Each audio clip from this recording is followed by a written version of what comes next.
HIV యొక్క గొడవ వదిలేసి చాలా కాలం అయిందండి. 86 నుంచి 92 మధ్య మెల్లిమెల్లిగా హెచ్ఐవి భయాలు స్టార్ట్ అయింది. పీక్ లెవెల్కి వెళ్ళిపోయింది. మీకు ప్రతి ఒక్కరు తుమ్మునే, దగ్గిన, కూర్చున్నా, పట్టుకున్నా హెచ్ఐవాడు వచ్చి అక్కడ టచ్ చేస్తే నాకు హెచ్ఐవి వచ్చిందా, అక్కడ కూర్చునేవాడు హెచ్ఐవాడు కూర్చుంటే నేను కూర్చుంటే హెచ్ఐవి వచ్చిందా, అక్కడ కూరగాయలు అమ్ముతున్నాడు ఆ కూరగాయలు కొంటే హెచ్ఐవి వచ్చింది. ఇవన్నీ ఒక 35 ఏళ్ళ క్రితం ఉండేవండి. నిజంగా హెచ్ఐవి వాళ్ళు ఎంతోమందికి మేము ట్రీట్మెంట్ ఇచ్చాం. హెచ్ఐవి ఎలా వస్తుందో తెలియక హెచ్ఐవి తెచ్చుకునే వాళ్ళు ఉన్నారు. అమాయకత్వం కావచ్చు, అప్పుడు దీని పట్ల అవేర్నెస్ లేక కూడా కావచ్చు. ఇప్పుడు అలా కాదే, హెచ్ఐవికి ఫుల్ ఫ్లెడ్జ్ ట్రీట్మెంట్లు వచ్చేసినాయి. హెచ్ఐవి ఎలా వ్యాప్తి కూడా వచ్చేసింది. అయినప్పటికీ కూడా మెట్రో ట్రైన్లో వెళ్తున్నారు. అక్కడ కానీ హెచ్ఐవి కూర్చున్నాడేమో, అక్కడ స్ప్రే కొట్టాడు, బాగా తుడిచాడు, కూర్చోవడం. సెలూన్కి వెళ్ళాం, అంత ముందుగానే అక్కడ హెచ్ఐవి పేషెంట్ అని కూర్చున్నాడేమో. వాడు నా ముందు బ్లేడ్ మార్చానని చెప్పాడు, మార్చాడో లేదో. కూరగాయలకు వెళ్ళాను, కూరగాయలు చంపించిన వాడికి చేతికి దెబ్బ తగిలింది. చేతితోటి కూరగాయలు ఇచ్చింది, దానికి హెచ్ఐవి ఉందేమో. నా ఆవిడ వాళ్ళ ఇంటికి వెళ్ళింది, ఎవరైనా హెచ్ఐవి పేషెంట్ తోడుగానా మాట్లాడిందా, టచ్ చేసిందా, పాలు వేసేవాడు దగ్గర పాలు తీసుకొద్దా, మా ఆవిడ ద్వారా నాకు హెచ్ఐవి వచ్చేస్తుందేమో. పిల్లలు బయటికి వెళ్ళారు, వచ్చారు, కాళ్ళు కొడుకురా, చేతులు కొడుకురా, స్నానం చేసిరా. పిల్లలు వాళ్ళ స్కూల్లో హెచ్ఐవి పేషెంట్లకు పిల్లలేమో. తుమ్మితే ఆ తుమ్ములగానే హెచ్ఐవి వచ్చేస్తుందేమో. కూర్చుంటే కుర్చీ ద్వారా హెచ్ఐవి వచ్చేస్తుందేమో. కూరగాయలతో హెచ్ఐవి వచ్చేస్తుందేమో. మందుల షాప్ వాడు ఎంతో మంది హెచ్ఐవి పేషెంట్ మందులు ఇస్తాడు కాబట్టి మెడికల్ షాప్ వాడు వాడి ద్వారాగానే హెచ్ఐవి వచ్చేస్తుందేమో. తెలగపోయింది. ఇది ఎన్ని సంవత్సరాలని జబ్బుతోటి బాధ్యాలతో ఎలాగో ఉంటాడో.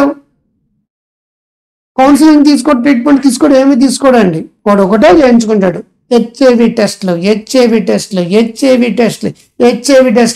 ఎన్నిసార్లు హెచ్ఐవిలో నెగిటివ్ వచ్చినా సరే మన తుమ్ముకు కూడా వీడు భయపడతాడండి. వీడు మారడండి.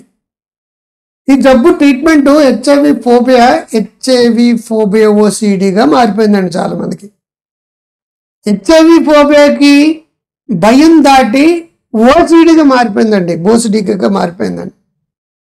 చేతులు ఎక్కువసార్లు కొడుకోవడం, కాళ్ళు కొడుకోవడాలు, స్నానం చేయించడాలు, ఇంట్లో సోఫా సెట్ మీద మనకి సెన్సిటైజర్ రాసేయడాలు, ఇంట్లో అందరికీ శుభ్రంగా ఉండమండాలు, ఎక్కడికైనా వెళ్ళినప్పుడు ఆనందంగా ఉండలేకపోవడాలు, అక్కడ సరిగ్గా కూర్చోలేకపోవడాలు, సభలో సమావేశాల్లో మీటింగ్లు జరిగినప్పుడు కూడా కూర్చుంటే అక్కడ హెచ్ఐవి ఉన్నాడని చెప్పేసి నిలబడి వినడాలు, పబ్లిక్ ట్రాన్స్పోర్ట్లో బస్సులు, కార్లు, ట్రైన్ల మీద వెళ్ళినప్పుడు అక్కడ అంతమంది హెచ్ఐవిలు ఉన్నారని చెప్పేసి సరిగ్గా ఆ జర్నీ కూడా చేసుకోలేకపోవడాలు.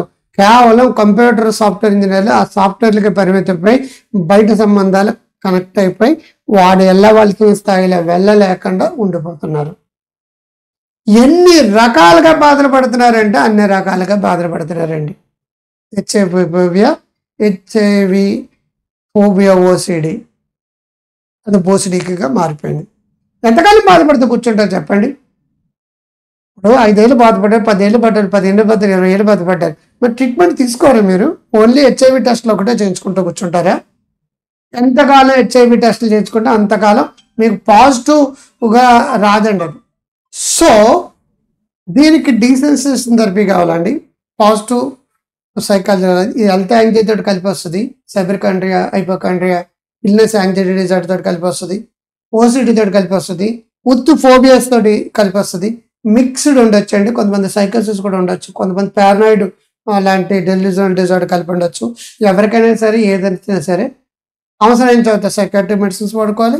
కంపల్సరీగా చేయవలసిన పని ఏంటంటే CBT, RBT, hypnosis, psychotherapy, counsellings చేయించుకోవాలండి. ఒక్కరోజుతోటి పోయేది కాదు, జాగ్రత్తగా మీరు మలుచుకోవాలి.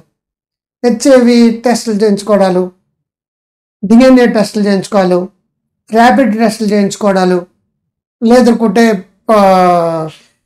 Western blood test. వీటికి కాదండి, మీకు ఆల్రెడీ ఎన్నిసార్లు టెస్ట్ చేయించుకున్నా సరే మీకు నెగిటివ్ అని వస్తుంది. ఇక్కడ ఇక్కడ పాజిటివ్నెస్ లేనంత కాలం మీకు నెగిటివ్ అని వస్తుంది. ఆ నెగిటివ్నెస్ని మీరు నమ్మరు, డాక్టర్ నమ్మరు, ల్యాబ్ నమ్మరు. ల్యాబ్ వాడు బ్లడ్ తీసుకున్నప్పుడు వాడు కూడా అనుమానిస్తాడు. వాడు చాలా మంది హెచ్ఐవి టెస్టులు చేస్తుంటాడు. అది చిరంజీవి కొత్తదా పాతదా డౌట్. కొత్తదా అని చెప్పాడు, అయినప్పటికీ వాడి మీద నాకు నమ్మకం లేదు అంటారు. వాళ్ళందరూ మంచి వాళ్ళండి. నీ బుర్రలో ఉన్న టెర్రరిస్ట్ ఉంది చూసారు, హెచ్ఐవి ఫోబియన్ టెర్రరిస్ట్, అది మంచిది కాదు. సింధూర్ అటాక్ చెయ్యాలి, ఆపరేషన్ సింధూర్ చేసి దాని నుంచి బయటపడాలి.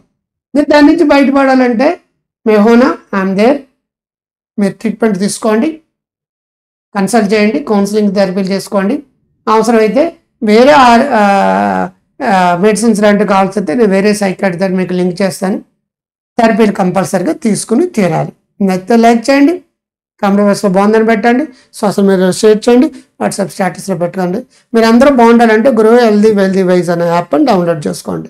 అలాగే దీని రిలేటెడ్ హెల్త్ యాంగ్జైటీ అనే బుక్ కూడా ఉందండి, ఆ బుక్ చదువుకోండి. అలాగే కామన్ సైకలాజికల్ ప్రాబ్లమ్స్ అనే పుస్తకం ఉంది. అలాగే మెంటల్ ఇల్నెస్ అనే పుస్తకం కూడా ఉంది. ఈ పుస్తకాలు అన్నింటిలో కూడా దీని డీటెయిల్స్ బాగా ఉంది.